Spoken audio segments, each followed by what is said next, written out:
nag-decision po ang hepe namin, binigyan kami instruction. Ganito sir, technical impoundment na lamang. Ano pong ibig sabihin? Tanggal plaka. Tanggal plaka, pwede na po silang umalis. At kawawa ang driver eh. O baka hindi mo alam ang ginagawa ng ibang pulis at enforcer. Nakakita lang walang plaka. Letse-letse nang abuti ng mga ito. Imagine! Kahapon, kasama ng mga officer, dala namin po ang ibang gamit ng mga bata, yung sapatos. Kasi po hindi kasi yung timbang ko sa aeroplano. Nauna na po yung mga bata. At sabi ko po sa kanya, siguro po magulang naman. Naiintindihan ko na nararamdaman natin. Pero hindi po, tumawa lang po sila. Siya ay suspect pa lang na nangongolorom. Hindi pwede mo mapatunayan na sa kolorum o hindi. Ano? Yon, ibig sabihin, from that words, hindi ka pa siguradong kolorom nga. Opo, pero... Yun ang sinasabi ko sa iyo, brother. Opo. Nandito ako ngayon kasi tumawag ang driver. Sigurado naman kilala niyo ako.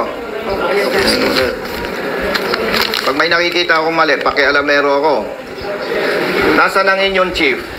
Si Chief po sa ngayon po ay may meeting po sa lahat ng hepe sa Batangas City. Sino humuli? Ako sir. May kasama ka? Yes po, kasama po. Sino yung teacher? 1, 2, 3, 4. Yung iba, parents. Totoo ba yung report na galing kayo ng Bicol? Yes po, sir. Papunta kayo sa norte dahil may palarong pambansa. Yes, sir. Tama yon? Yes. Ikaw ang driver. Opo sir. Kanino ang sasakyan? Sa asawa ko po sir. Sa asawa mo. Minabuti ko, harap-harap tayo. At para sa public interest, nakabidyo tayo. Para kung may mangyaring kapareho nito, magiging malinaw sa lahat. Huwag tayong magsisinungaling para maging maayos. Actually, sir, siyang nag-initiate voluntary dahil meron siyang dalawang relatives. Okay. Sino ang relatives niya dito? Diyan po. Saka yung, ito pa. Sino pa? Taas kamay. Yung si midwife, relatives ko pa po. Kamag-anak kayo? May sinasabi na may anak ka na nauna na dahil lalaro. Po sir, nauna. Nandun na. Ilan? Isa lang. At ito, may kamag-anak ka. Isa pa. Lahat kami parents ng players. Yon, parents kayo.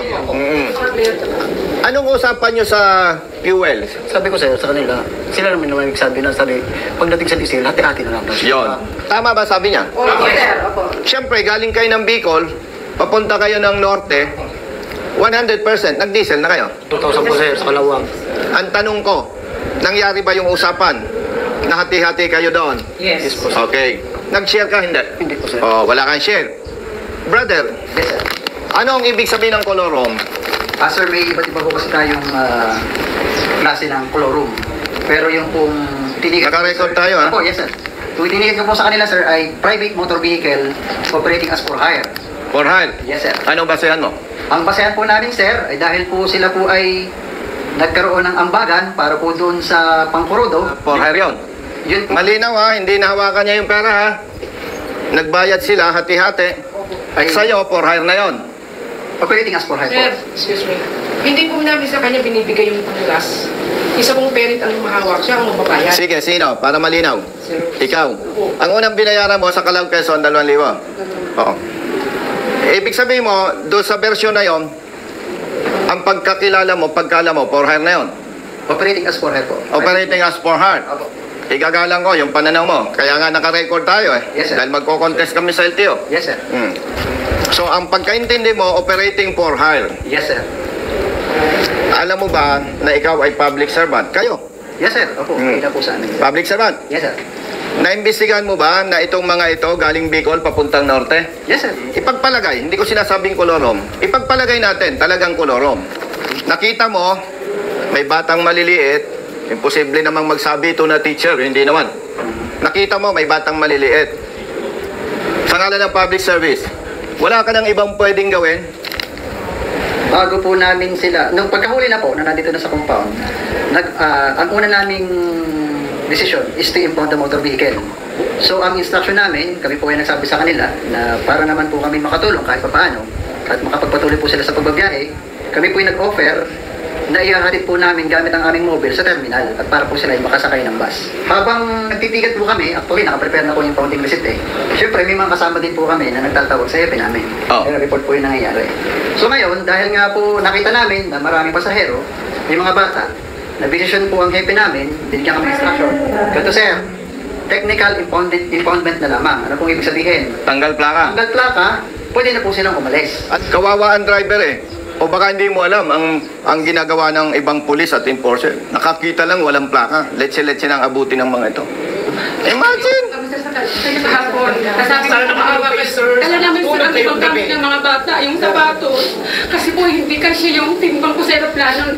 Nauna na po yung mga bata. Ang sabi ko po sa kanya, siguro po magulang naman. Naiintindihan o nararamdaman natin. Pero hindi po, tumawa lang po sila. Wala naman problema kung kawawa naman yung mga bata, ticket na lang. Tapos sir, proceed ka na. Magko-contest ka kasi ikaw ay inaakusahan ko ng kolorom. Pambira naman Tawagan mo yung happy mo.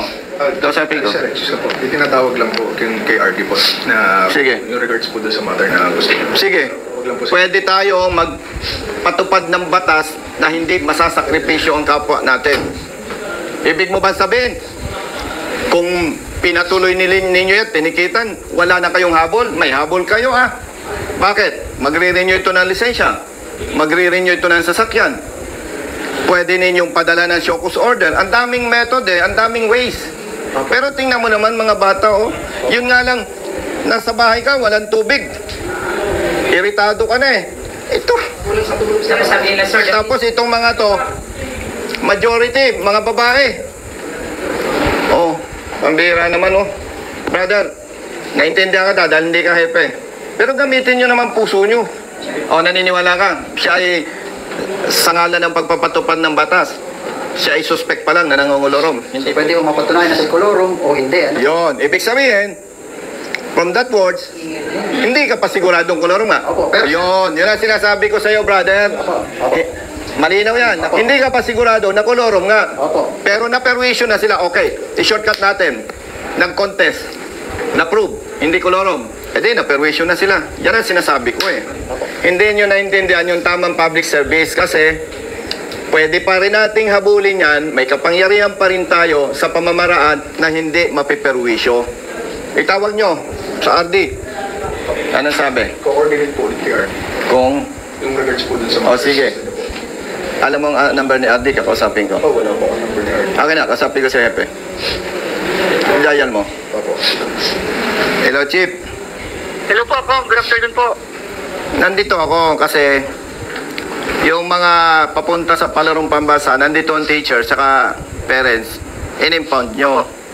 Pwede naman tayong magpatupad ng batas, Hepe, with all due respect, na hindi mapiperwisyo itong mga bata, itong teachers, at saka itong parents. Opo. Balik ang ano po yan, isinangguni ko na rin po kay RD po namin. Ang advice po sa amin ni RD is para po makatuloy pa rin sila, ma'am, sa kanila pupuntahan, is imbis na physical impounding po ang gawin namin, ay yung plaka na lang po. Ang gawin namin, ay yung plaka na lang po. Naintindihan kita pero mali pa rin Opo. Ang layo-layo ng biyahe. Sige, tawagan mo si RD. Opo. Sabihin mo, nire-request ko, ibigay yung plaka para makabiyahe ito ng maayos at hindi abalahin ng mga pulis at enforcer sa biyahe. Kasi may ticket naman Tapos tawag po ako ulit. Sige.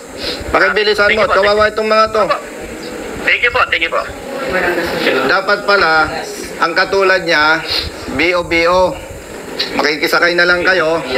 Kanya lahat ng diesel. Yun nga po sir ang sabi ko sa kanya. Hindi naman may maniniwala na sasagutin ko lahat. Kasi sa akin na nga kayo, ako pa nag-drive. Siyempre sabi ko, Kita nyo? sila naman ang mag-ano. Kita nyo ang problema, no?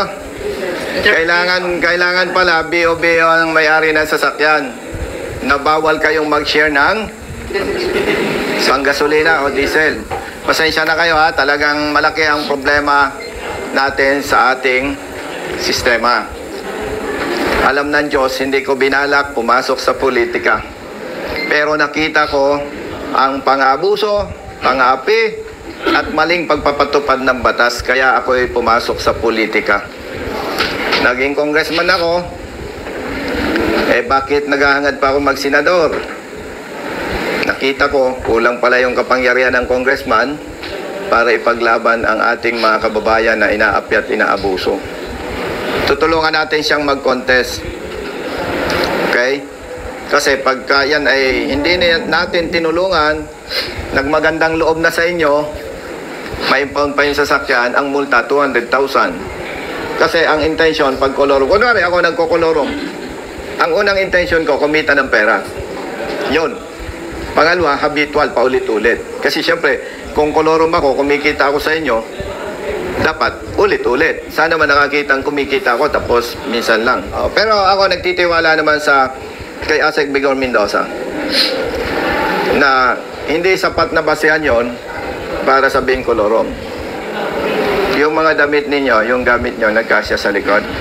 Pinasuot ko po sa ilalim ng ano sir, kasi sabi ko nga, puro lang bag, walang malita. Kasi may malita, pero may Ilang kilong bigas dala nyo? 40 kilo, sir. 40 kilo. Para makatipid kami. 40? Tipid lang ako sa budget. Kasi kung wala talagang budget. Tipid lang talaga ng 40 kilograms sa bigas? Magkano isang kilong bigas? 20 daw po. 20? Ha? Hopefully. 57. 60 times 40. Brother Matt, kunin mo yung bigas, babayaran natin. Bumili na lang kayo doon para mabawasan yung bigat. Thank you, sir. Ha? Magkano, Gonzo? 2,000. Pag yung 40 kilos, 60 pesos. 2,400. Walang nga, Matt, magkakalculator ka pa. Talo si Kuya. Pambira naman to. Mayara nga. Ito, walang calculator. 2,400 daw. Naninigurado lang po. Ikaw Kasi recorded. Diba? Sir, hindi lang daw po makontak ni Chief si RD kasi kasama daw po si Secretary Dizon ngayon. Pero yun naman po, bago naman po kami mag-ticket at bago po magbaklas ng plaka, ay sinanggunin na naman namin po yung kay RD. So ang instruction po ni Hepe, RD mag-i-stick po kami dun sa... Hindi bale, ako tatawag kay Epe. O, iwanan nyo yung bigas. Makagaan din sa inyo. Gawin lang tatlo niya. Sino? May awin ng bigas. Come here. Oo. Tatawagan ko si RD para doon sa plaka. Option 1, kung hindi ko makontak si RD, takbo kayo. Ilan ang plaka tinanggal? Lahat po, sir. Lahat? Yeah. Walang yan naman buti. Kinawawa kami. Ayaw namin siya tumakbo kasi. Basta may makakita ang pulis dyan, may makakita ang enforcer. Gusto kami palabasin. Ay, Diyos mayo naman. Pababiyahihinin mo. Bakit kinumpis ka niyo yung ORCR? Hindi man lang kayo nag-initiate na, sir, papaserox ko ito ha, para may kopya ka. Paano pala kung itong mga ito'y walang utak? Tumakbo, naniwala sa'yo. Walang plaka, una at huli. Walang ORCR. Wala lahat. Wala lahat. Hello po. Madam, good afternoon. Yes po. Public service ito ha, naka-loudspeaker ka kasi nandito yung mga teacher, nandito yung parents. Wala namang usapang personal. Nandito pa sila kasi ang kinakatakot nila, dalawang plaka pala ang tinanggal sa van. Eh imagine madam, real talk tayo. Papunta ito ng Lawag City. At dadalo sa palarong pambansa. May 3 bata dito, kung hindi ako nagkakamali, mga 6 years old, 10 years old. Tapos, 4 na teachers. And the rest, parents. Ay, kaya pala kagabi pa, hindi sila makalis-alis. Alam nila ang sitwasyon. Pag tumakbo ang van, walang plaka, baka 3 araw na sila sa biyahe dahil lahat ng dadaanan nila na may pulis, lahat ng may enforcer, paparahin yan. Ang haba-haba ng kwentuhan. Ngayon, pinapatawagan ko siya kay District Officer, si RD, na mukhang may event. Tinatawagan ko si Executive Director, parang may conference, hindi nasagot. Eh, ito naman madam, sa ngalan ng public service, may ticket, alleged colorum, may holding pa rin ang LTO kasi magre-renew ng sasakyan, magre-renew ng lisensya. Eh, ang request ko sana dito sa LTO dito, huwag kakalimutan yung public service na hindi naman mga kriminal tong mga to. Kagabi pa, kahapon pa na dito. Ang request ko, sa ngalan ng public service, with all due respect, iparelease ninyo ang plaka dahil talagang baka abutin to ng 3 araw o 5 araw, ang layo ng Lawag. May ko kaya silang copy ng ORNCR? Siyempre, may ORC yan. Kinuha ng enforcer. May kopya pa ang driver. Wala po, sir. Walang kopya ng driver. Wala po, sir. Naku, lintian yan. Wala nang kopya ang ORCR itong driver. Kinumpis ka ng enforcer nyo. So ganito na lang po, sir. Yung copy ng ORNCR, ipapa-photocopy na lang po dyan sa LTO San Pablo. And then, ipa-ano na lang po namin ng plate. Then kung ano po, pwede naman po silang mag-file ng protest. Exactly. Pero ang ano nga dyan, madam, pakituruan nyo yung mga tao nyo. Balansehin yung pagpapatupad ng batas at public service. Tama yung sabi mo. Imagine pala, tatakbo, walang plaka, walang ORC yan. Wala po, sir. Kasi mo po niya. Talinti ka na. Sige sir, di pa ano ko na lang po. Pakibigyan mo na instruction itong assistant chief. Ito. Sige, pakausapin ko na po Okay, si okay. Chief Melvin. And Chief Melvin. Okay. Hello Chief. Yes po. May copy tayo ng ORCR ng sasakyan. Yes po. Steven. Di photocopy na para may copy ang driver. Opo. Tapos encoded na naman yan na document niya na lang na nirelease na natin ang plaka for the sake na papunta sila sa palarong pamansaya na yan. I-document niya na lang na nai-release natin sa kanila yung pwede mo na magpapirmahin doon sa copy ng DOP. Ang magiging basis natin is yung maiiwan na copy sa atin ng ORCR. Okay, Chief. Okay, sige. Then pwede naman sila mag-file ng protest. Sige po. Okay, sige. Thank you. Madam, thank you. Okay po. Okay, thank you. Bye-bye.